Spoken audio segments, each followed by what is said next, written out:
CNN and late night shows, they're about to get their asses canceled. They are lying about Trump, they're twisting the truth, and they're saying absolutely disgusting things. Even the First Lady had to get involved and absolutely obliterated Jimmy Kimmel for a disgusting and vile skit that he put together right before the events of the assassination. Let's get into this video because it's too hard to not take a look at this stuff.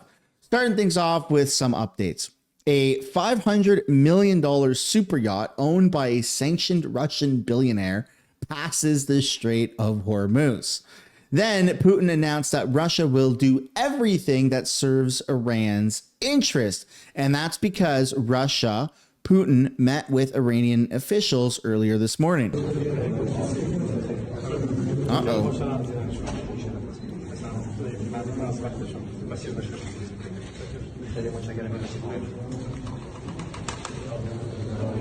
That can't be good.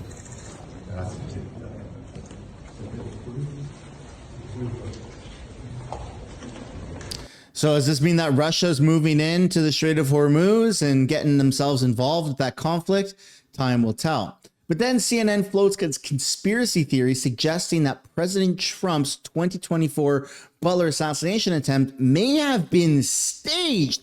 I don't even understand this. I've tried to dumb myself down by kicking myself in the nuts and hitting my head on a wall and having some drinks all simultaneously, okay? I tried this as an experiment to dumb myself down to that of a liberal. And I don't understand the logic behind any of this being staged. It doesn't make any sense. Who would be? The left is so against Trump that somebody from the left volunteered to put themselves in prison. Many people from the left volunteered to put themselves in prison to attempt to harm President Trump. Not to kill him, though, but to attempt to harm him because it was staged, right? And if they did get him, that wasn't staged. I just don't understand the logic. It's all weird to me. Then President Trump is holding a national security meeting on Iran later today. And then Nick Shirley went on Fox News to talk about how radical the left truly has been towards him. Danger is real. Like, for instance, last time I was in California, a few trips back, people were trying to dox my location live. I was at a hotel, and people were up on Reddit group chats saying where I was staying. And it's happened a few times now, so it's like almost even dangerous for me to go stay at hotels because you can get doxxed really quick and people can find out where you're at.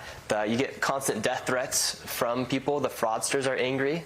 In fact, yeah, they're very angry. I've had death threats, and one of them was even very specific about the date. It's actually supposed to be coming up very soon, the date that they said they'd kill me. So that was interesting. And you just get all these death threats, you get doxing. But the majority of the public are very thankful. Like, when I'm out in public, so many people come up to me and say thank you. It's actually interesting, at Sacramento, when I was just there, so many people were saying thank you, but the people inside the building, they all hate me because I'm exposing their corruption. But the people love me. He has done a phenomenal job of exposing the corruption, and that's unfortunately why the left wants to kill him. And then we're going to segue to a CNN panel because this is just too good to not take a look at. This guy's obviously another of these left-wing lunatics who's come to kill the president. 3 assassination attempts on the president now. Charlie is dead. You have people on the left lionizing Luigi Mangione. Well, there's a bar in Wisconsin. Let me finish. Yeah. You have polling showing a tolerance for political violence on the left. And I heard Hakeem Jeffries say this week, it's maximum warfare all the time. We are in an era of maximum warfare. Everywhere, all the time. We have a violent streak on the left and a rhetoric problem on the left, and it must be acknowledged today. So when I was at the Department of Justice, what we found is after the 2020 election, there was a significant rise of threats to all elected leaders, state legislators, some who were killed, to our president, Joe Biden at the time, Barack Obama. Someone tried to go into his residence. This is a problem. Who's the president? Hold on. How many assassination attempts? There are several assassination attempts to other presidents that were not successful. I agree. It should be investigated. investigated about why they continue. What are the failures of the Secret Service? And the Democratic just quickly, the Speaker of the House in Minnesota, a Democrat, lost her life to political violence this past summer. This is not solely a problem on the left. It is a problem across the board. It is a rising crisis. Don't downplay it this way. It is a rising crisis in this country. Stop generalizing the left. And stop generalizing the left as the entire left. Candidates campaigning with Hassan Piker. Listen to me. Stop generalizing the left as the left is the entire problem. I'm not mad at you, we have a left Scott. Dude, they are the fucking problem. Well, that's the thing, is they are willing to call President Trump a dictator, a king, a fascist, a whole bunch of different names, say that he's the worst person, you know, all these rape allegations or whatever. They're willing to call him everything under the rainbow, everything under the sun. And then they're like, well, yeah, but our rhetoric is fine. There's nothing wrong with that. While they know that they are literally radicalizing a whole generation of people who are frankly mentally ill, who don't know the difference between using words and then turning that into violence. It's disgusting. It's insane that CNN is living in absolute denial about this. The guy is a convicted felon or convicted rapist. He's a pedophile. He's the worst human being. If we're relying on this guy's morality for the most powerful country in the world, then we're all in a lot of trouble. Yeah, I'm sure there's nothing wrong with using this type of rhetoric. I thought it was a crime to go around and falsely say these things. So it's just weird and bizarre that people like this and people on the left are using this level of verbiage, and then they're getting away with it. And then they wonder why people are trying to assassinate President Trump.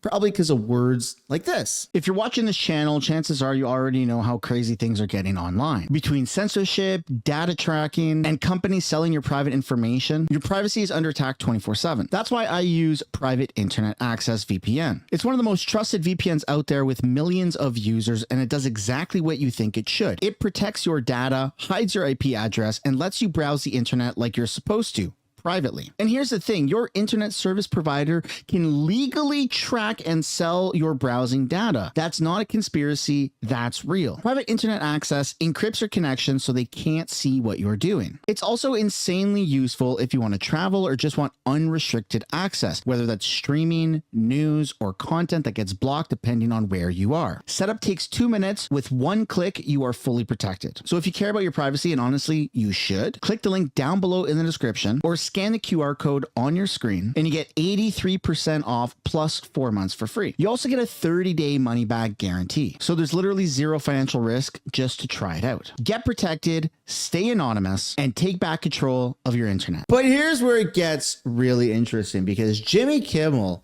is in hot water for saying this the other day. Our First Lady Melania is here. Look at Melania, so beautiful. Mrs. Trump, you have a glow like an expectant widow. And that was done before the event of the attempted assassination. So then earlier this morning, okay, First Lady Melania Trump said Jimmy Kimmel's hateful and violent rhetoric is intended to divide our country. His monologue about my family isn't comedy. His words are corrosive and deepens the political sickness within America. People like Kimmel shouldn't have the opportunity to enter our homes each evening to spread hate. A coward like Jimmy Kimmel hides behind ABC because he knows the network will keep running cover to protect him. Enough is enough. It is time for ABC to take a stand. How many times will ABC's leadership enable Kimmel's atrocious behavior at the expense of our community? And it's so true. I mean, stuff like this shouldn't be allowed to be aired. I mean, these aren't jokes. This isn't comedy anymore. This is calls of action for violence, right? I'm not one for silencing speech, but what this guy is doing is pretty fucking wrong, isn't it? Oh, look at who we have here, Stephen Miller. Stephen Miller is so racist. The reason he went bald is because his hair was black. Stephen Miller puts the cyst in white supremacist. He's like if baby Hitler traveled in time to kill us. Yeah. See my point? I mean, that's kind of fucked up to be going on air and saying this to millions of people every single night. That's a little freaking weird, okay? And then for those that missed it, here's one of the highlight clips of 60 Minutes with President Trump. Look, you have sick people, and you have to mitigate the risk.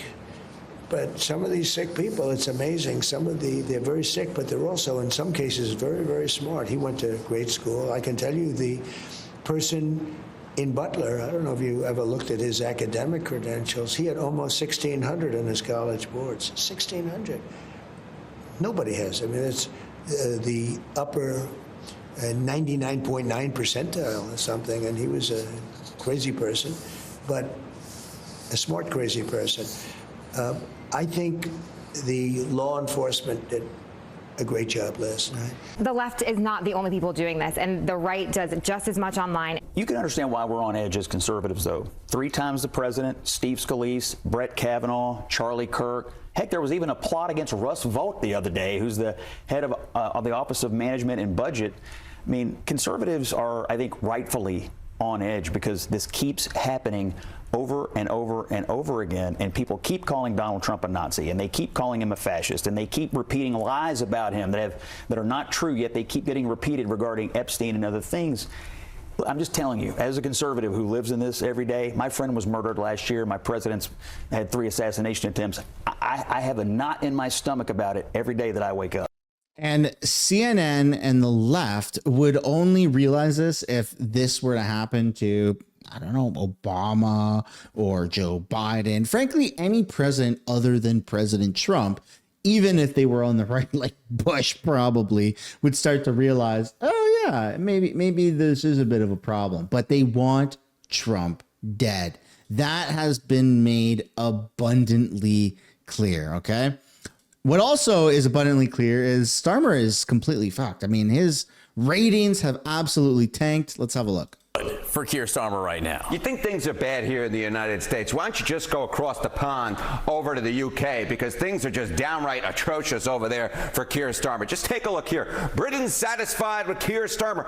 Overall, 18%. You can't even drink or smoke anymore when you're 18%. You're below that line. That's not good. How about his own party, the voters who voted him in back in 2024? Less than 50% of Labour Party voters back in 2024 actually are satisfied with the job that Keir Starmer is doing. When less than 50% of your own party voters are satisfied with what is shaken, you know you're in bad shape. Wildly unpopular right now. How does it compare to something in American history? Okay, so you see this 18% right here, and I just went to myself, I'm not sure I've ever seen a U.S. leader so unpopular. So I went back through the record books and I said, okay, popularity ratings, and I was like, who was the worst ever, the lowest ever? And that was George W. Bush back in 2008. He came in one poll with a 20% approval rating. Well, I got news for you. 20%'s low, but it's higher than 18%. Keir Starmer is less popular right now than the least popular American president ever. He is somehow less popular, and Richard Nixon, of course, was coming in at about 24% just before he resigned office. So Keir Starmer is less popular than Richard Nixon was when he was forced out by Watergate. Keir Starmer, a very unpopular man. A lot of people want to put a lot of things in their tea when they look at Keir Starmer over in the UK. Well, it looks like it is the end of Keir Starmer. But in terms of everything else that happened in this video with the First Lady, Melania Trump, with Jimmy Kimmel, with CNN even, I'd love to know your guys' thoughts and comments down below. Thanks for watching the video. Hope you enjoyed it. Hit the like, subscribe, and I look forward to seeing you guys in another one. Bye for now.